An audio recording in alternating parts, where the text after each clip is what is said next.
Les joueurs de Laurent-Hay ont remporté leur deuxième victoire de la saison et la première à domicile sur le terrain des Comets samedi soir à Luçon face à Marmande.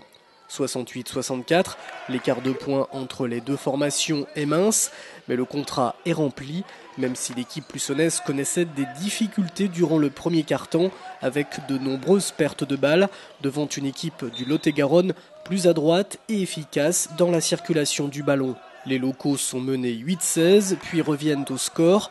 Damien Bocquier, le nouveau capitaine du LBC, inscrit le dernier panier avant la fin du premier quart-temps, 20-19. Avec des visiteurs moins performants en attaque qu'en début de match et des Luçonnais se cherchant collectivement, la fin de la première période s'achève par une légère avance des locaux, 36-30.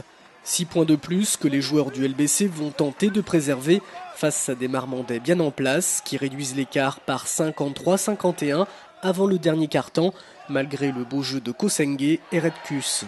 Les Luçonnais prennent leur marque, un collectif se dessine, mais les équipes sont à égalité, 60 partout, à moins de 4 minutes de la fin de la rencontre. Les spectateurs sont tenus en haleine, parmi eux d'ailleurs l'entraîneur du Vendée Luçon Football, Frédéric Reculot, présent ce soir de Coupe de France de football. Un suspense tenu presque jusqu'au bout, mais les paniers de Borval, Kosengue et Redkus anéantissent les espoirs de leurs adversaires.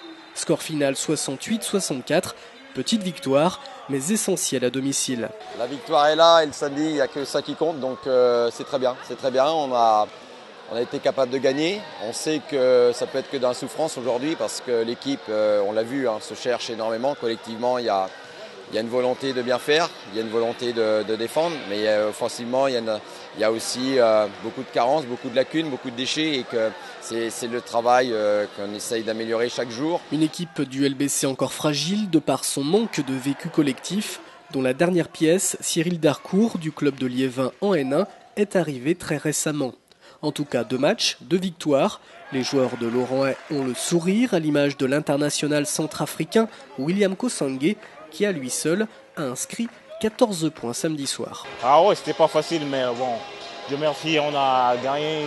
Donc là, on reste dans le match et je sais que prochainement, il y a un autre match le samedi prochain. Donc on reste concentré pour prendre ce match. C'est un match compliqué ce soir ? Oh, je dirais pas trop compliqué, mais bon, on a essayé de mettre en pratique ce que le coach a dit et puis bon, à la fin, on a gagné, quoi. En tout cas, vous avez fait une belle prestation là ce soir. Ah bon, je continue à emmener toujours, hein, c'est pas assez quoi. Le match le samedi prochain, j'emmènerai beaucoup plus.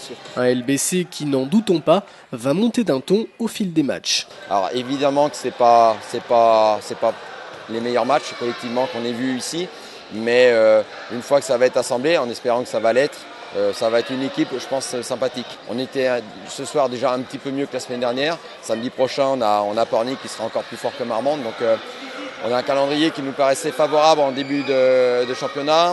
Pour l'instant, on est dans les clous, à nous de le rester. Et puis quand on va aborder après les grosses équipes, j'espère qu'on sera bien plus fort que ça. Le Luçon Basket Club qui occupe la 2e place du classement. Le prochain match à domicile du LBC, c'est ce samedi 6 octobre à 20h au Comets face à Pornic. Le public y est d'ailleurs attendu plus nombreux que le week-end dernier.